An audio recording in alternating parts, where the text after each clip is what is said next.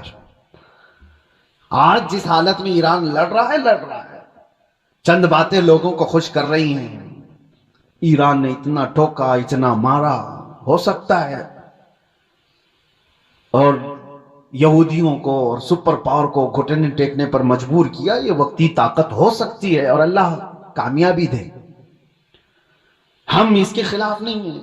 لیکن حدیث پاک، مجھے اس حدیث پاک سے یہ لگتا ہے وہ وقت آئے گا جب ایران پر یہودیوں کا ایک غلبہ ہوگا، تبھی تو وہاں سے دجال کی جماعت میں لوگ شامل ہوں گے۔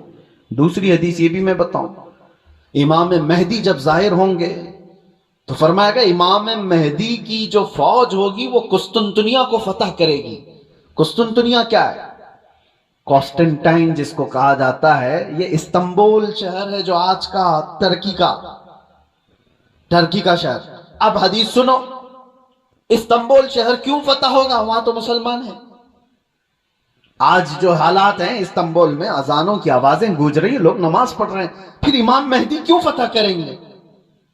لگتا اس سے بھی یہ ہے کہ یہ بھی شہر مسلمانوں کا نہیں ہوگا اس وقت، یہ بھی عیسائی اور یہودیوں کے ہاتھ میں جا چکا ہوگا، اور امام مہدی کے زمانے میں اس کو فتح کیا جائے گا۔ اور حدیث کے جو الفاظ ملتے ہیں، ترتیب پہلے کیا ہونا ہے، امام مہدی ظاہر ہوں گے، وہ دمشق کی طرف لوگوں کو لے کر جائیں گے، اور پھر یہ جنگ ہوگی اور فتح قسطنطنیہ ہوگا، یعنی استنبول فتح ہوگا۔ وہ تو صرف 2 تکبیر پر فتح ہو جائے گا، یہ روایت میں ملتا ہے۔ امام مہدی اور مومنین کی جو جماعت ہے وہ شہر کے باہر کھڑے ہو کر اللہ اکبر کہے گی، آدھا شہر فتح ہو چکا ہوگا، دوسری بار اللہ اکبر کہیں گے، شہر فتح ہو چکا ہوگا۔ بڑی جنگ کا ذکر نہیں ہے، اور فتح ہو چکا ہوگا، اسی وقت یہ افواہ پھیل جائے گی دنیا میں کہ دجال ظاہر ہو گیا ہے اور اس کا فتنہ مشہور ہو گیا ہے۔ تو امام مہدی کے ساتھ جو لوگ ہوں گے وہ دجال کے مقابل میں وہیں سے نکلیں گے۔ تو امام مہدی کے متعلق جو بات ہے، ابھی جو میں نے کہا قسطنطنیہ، یہ بھی استنبول شہر اس وقت شاید ہم مسلمانوں کے ہاتھ میں نہیں ہوگا، تبھی تو فتح ہوگا۔ اور تیسری ایک خاص بات، جو بات میں نے چھیڑا تھا، حضور فرماتے ہیں جو مجاہدین اس اخیر زمانے کی جنگ میں شریک ہونے والے ہیں، حضور فرماتے ہیں اللہ نے ان پر آگ کو حرام فرما دیا۔ وہ روئے زمین کے بہترین لوگ ہوں گے جو امام مہدی کی فوج میں شامل ہو کر مقابلہ کر رہے ہوں گے دجال سے، لیکن ساتھ میں حضور فرماتے ہیں، اب سنیے توجہ، جس جملے پر مجھے بہت زیادہ تعجب ہے، فرماتے ہیں حضور کہ میں یہیں سے ان کے گھوڑوں کے رنگ کو بھی دیکھ رہا ہوں۔ نبی پاک صلی اللہ تعالیٰ علیہ وسلم مخبر صادق ہیں، وہ غیب کی خبر جانتے ہیں، بعد کے حالات دیکھ رہے ہیں، اللہ نے ان کو علم عطا کیا، یہ سب اپنی جگہ پر، یہ ہمارا عقیدہ ہے۔ لیکن اس جملے پر توجہ کرے، کیا اس زمانے کی فوج گھوڑے پر بیٹھی ہوگی؟ حضور فرمانے میں ان کے گھوڑوں کا رنگ دیکھ رہا ہوں۔ تو اسی حدیث سے مجھے یہ کہنا پڑا، شاید دنیا جہاں سے شروع ہوئی تھی وہیں سے واپس آ جائے گی۔ دور ایسا آ جائے گا کہ جہاں سے دنیا شروع ہوئی تھی وہ گھوڑ سواری تھی، سواریاں تھیں، لڑائی کے دور بھی تلواروں کے تھے، نیزے اور بھالے کے تھے، میزائل اور یہ سارے جیٹ طیارے نہیں تھے۔ اسی لیے ایک مشہور سائنسدان آئنسٹائن کی بات میں کوئی اپنے حوالے کے لیے یا میری تائید کے لیے نقل نہیں کر رہا ہوں، لیکن مشہور ہے زمانے میں، اس نے کہا تھا تھرڈ ورلڈ وار کیسے ہوگی یہ مجھے پتا نہیں، لیکن فورتھ ورلڈ وار ہوگی تو لکڑیوں سے لڑی جائے گی۔ تو اس سے پوچھا گیا ایسا کیوں؟ کہا تھرڈ ورلڈ وار میں دنیا اتنی تباہ کر دیں گے یہ لوگ نیوکلیئر پاور سے کہ کچھ بچا ہی نہیں ہوگا، اور بعد میں جو لوگ بچے ہوں گے وہ لکڑیوں سے لڑیں گے۔ یا اس کے اپنے پریڈکشن ہو سکتے ہیں، میں اپنی تائید میں نہیں کہہ رہا ہوں، لیکن حدیث پاک حضور پاک صلی اللہ تعالیٰ علیہ وسلم فرماتے ہیں۔ اور یہ ایک حدیث یہ بھی ہے کہ دجال جس گدھے پر سوار ہوگا وہ بھی حدیث میں اس کا ذکر ہے کہ وہ 1 میل تک ایک قدم رکھے گا، اور اس کی بھی سواری کا ذکر ہے۔ اب وہ کون سی سواری ہے اس کا ذکر آیا ہے حدیثوں میں، تو ہم حدیث کے ظاہری معنی کو بھی دیکھتے ہیں، اور ہو سکتا ہے اس کا باطنی کوئی اور معنی ہو، لیکن جب تک حدیث ظاہر میں سمجھ میں آتی ہے اسی پر ہم عمل کرتے ہیں۔ آخر زمانہ شاید ویسا آنے والا ہو، اس لیے میرے عزیزوں بہت ترقی پر جو آج عروج پر لوگ ناز کرتے ہیں، شاید دنیا ان کو پٹخ دے گی، دنیا ان کو واپس ان کے نشے کے غرور کو مٹی میں ملا کر رکھ دے گی۔ آج جن کے پاس پیٹروٹ میزائل ہیں، جن کے پاس چاند میں جانے کی صلاحیت، جن کے پاس مرین پنڈبیاں ایسی کہ سمندروں کو چیر کر کے نکلنے والی سارے ہتھیار سب کچھ تھا ان کے پاس، لیکن جس دن یہ ساری ٹیکنالوجی مار دی جائے گی، ختم کر دی جائے گی، یہ کسی اور کے ذریعے سے نہیں، تم آپس میں مار لو گے ایک دوسرے کو۔ تم نے بھی ہتھیار بنائے، ہم نے بھی ہتھیار بنائے، دونوں مار لیں گے، ایک دوسرے کو ختم کر دیں گے۔ پھر جینے کا سلیقہ وہی ہوگا جو انسانوں کے ابتدائی زمانے میں تھا۔ انسان دنیا میں جس طرح سے بغیر لباس کے سادہ سا آیا تھا، اسی انداز سے پھر جینے کا طریقہ سیکھ لے گا، اور دنیا وہیں پر آ جائے گی۔ اور ایک حدیث حضور پاک صلی اللہ تعالیٰ علیہ وسلم نے آخری وقت کے متعلق جو فرمایا کہ قیامت جب آئے گی تو کیا حالت ہوگی اس وقت، اور حضور نے فرمایا صرف شریر لوگوں پر، کفار و مشرکین پر قیامت آئے گی، ایمان والے ختم ہو چکے ہوں گے، حتیٰ کہ کعبہ شریف بھی جلا دیا جا چکا ہوگا۔ حدیث پاک میں ملتا ہے کعبہ کو ختم کرنے والا ایک حبشی شخص آئے گا، قرآن اٹھا لیا جائے گا روئے زمین سے، ایمان والے پوری دنیا پر نہیں ہوں گے جب قیامت آئے گی۔ اور قیامت آنے کے وقت، عین وقت جو سور پھونکا جائے گا، اس وقت لوگ کیا کر رہے ہوں گے؟ اس وقت حضور فرماتے ہیں کہ سب اپنے اپنے کاموں میں مشغول ہوں گے، کوئی کھیتی باڑی کر رہا ہوگا، ہل چلا رہا ہوگا، کوئی کپڑا کاٹ رہا ہوگا، اور وہ وہیں سے اپنی کینچی پھینک دے گا، ہل چلا رہا ہوگا وہی پھینک دے گا، وہ آواز سنتے ہی، یہاں تک کہ حاملہ عورت کے پیٹ سے بچہ نکل جائے گا اس آواز کی دہشت سے، دودھ پلانے والی ماں اپنے بچے کو پھینک دے گی۔ یہ جو احادیث میں ہے وہاں پر بھی دنیا کی بڑی ترقیات کا ذکر نہیں ہے، یہ نہیں ہے کہ بہت ہائی فائی انٹرنیٹ میں آدمی بیٹھا ہوگا یا مشینیں چلا رہا ہوگا، وہاں پر بھی حدیث میں ذکر ملتا ہے کہ ہل چلا رہا ہوگا، کینچی کاٹ رہا ہوگا۔ پھر مجھے یہی کہنا پڑتا ہے کہ دنیا جہاں سے شروع ہوئی تھی انہی حالات پر آ جائے گی، یہ کینچی ہاتھ میں لے گی اور ہل ہاتھ میں لے گی، زمین میں بیج بوئے گی اور فصل اگائے گی، اور جب آئیں گے تو چکی پیس کر کے اپنے گھر کے کھانے کا انتظام کرے گا۔ بہرحال جو بھی حالات ہیں، ہم دنیا کے آخری وقت پر آ چکے ہیں۔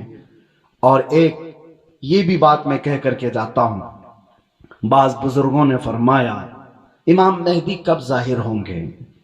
تو اس کے متعلق بزرگوں نے فرمایا جب سارے مومنین دعا کرنے لگ جائیں کہ اے اللہ امام مہدی کو ظاہر فرما دے، تو اللہ تبارک و تعالی قریب ہے کہ ان کو ظاہر فرمائے گا۔ لیکن آج کی سچویشن یہ ہے، میں دیکھتا ہوں ہم ساری دعائیں کرتے ہیں، کیا مومنین کی عام جماعتیں امام مہدی کے ظاہر ہونے کی دعا کرتے ہیں کہ نہیں؟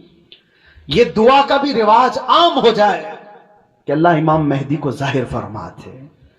جب یہ دعا کثرت سے ہونے لگی کہ وہ آ جائیں گے امام مہدی کے ظاہر ہونے کی۔ اور دوسری حدیث یہ بھی ہے، یذہل الناس، حضور فرماتے ہیں ان ذکر دجال، دجال کا ذکر کرنا لوگ چھوڑ چکے ہوں گے، علماء منبروں سے بیان کرنا ختم کر چکے ہوں گے، تب دجال آئے گا۔ جب تک دجال کے بارے میں اویئرنس ہوگا لوگوں کے درمیان، دجال نہیں آئے گا۔ لوگ بیان کرنا چھوڑ چکے ہوں گے اور اس کا ذکر کرنا ترک کر چکے ہوں گے۔ یہ دونوں چیزیں ہمارے اندر آنے نہ پائیں۔ اللہ تبارک و تعالی ہم سب کو آخری زمانے کی فتنوں سے محفوظ فرمائے۔ آج جو ہونے والے حالات ہیں اس کے لیے آپ اپنے اپنے انتظامات میں، لوگ آج اپنا راشن پانی سب جمع کر رہے ہیں، میں کہتا ہوں اپنا ایمان بھی جمع کر کے رکھو، اپنے اعمال اور اپنے عقیدے کی حفاظت کرو۔ کل کے آنے والا دور، ایک دن دو دن روٹی نہ کھا کر کے اگر آپ رہ بھی جاؤ گے لیکن ایمان کے بغیر دنیا سے جاؤ گے تو ہمیشہ جہنم میں جلائے جاؤ گے۔ ایمان کی حفاظت بھی آج اتنی ہی ضروری ہے، اس لیے کہ آدمی جب مصیبتیں آتی ہیں تو انکار خدا کر بیٹھتا ہے، وہ لوگوں کے پیچھے چل بھاگتا ہے۔ وہ دور آئے گا جب لوگ اپنے مال کی طرف تمہیں بلائیں گے، تمہارے پاس ہوگا کچھ نہیں تو بھاگو گے ان کے پاس، اپنا ایمان بھی بیچ دیں، سب کچھ، کہ مجھے میرے بچوں کو کھلانا ہے، میں آج اس کے پاس جاؤں گا، اس کے پاس مال ہے، اس کے پاس کھانا پانی ہے، اس کے پاس راشن ہے، یہ سب کچھ دے رہا ہے۔ یہ کہا گیا کہ دجال روٹیوں کے پہاڑ لے کر چلے گا۔ جب دنیا میں قحط ہوگا، لوگ کھانے کے محتاج ہوں گے اور دجال کے پاس غذا کے پہاڑ ہوں گے، چل رہے ہوں گے ساتھ میں۔ دنیا بھوکی اس کے پیچھے لپک جائے گی کہ روٹیوں کا پہاڑ اس کے ساتھ ہے، تو کھانے کا ذخیرہ جس کے پاس ہوگا دنیا پاگل کی طرح اس کی طرف لپک جائے گی۔ تو آنے والا دور اگر قحط کا ہے تو آپ یہ بھی ایمان رکھو کہ جہاں کھانا بٹ رہا ہے وہاں ایمان والا نہیں جاتا، جہاں میرے مصطفیٰ کی محبت بٹ رہی ہے بھوک کو ترک کرے گا، میرے آقا کے قدموں کو اختیار کرے گا۔ اللہ تعالی ہمیں حضور کے قدموں میں زندگی عطا فرمائے، ایمان کے ساتھ زندہ رکھے اور ایمان کے ساتھ اس دنیا سے اٹھائے۔ وآخر دعوانا ان الحمد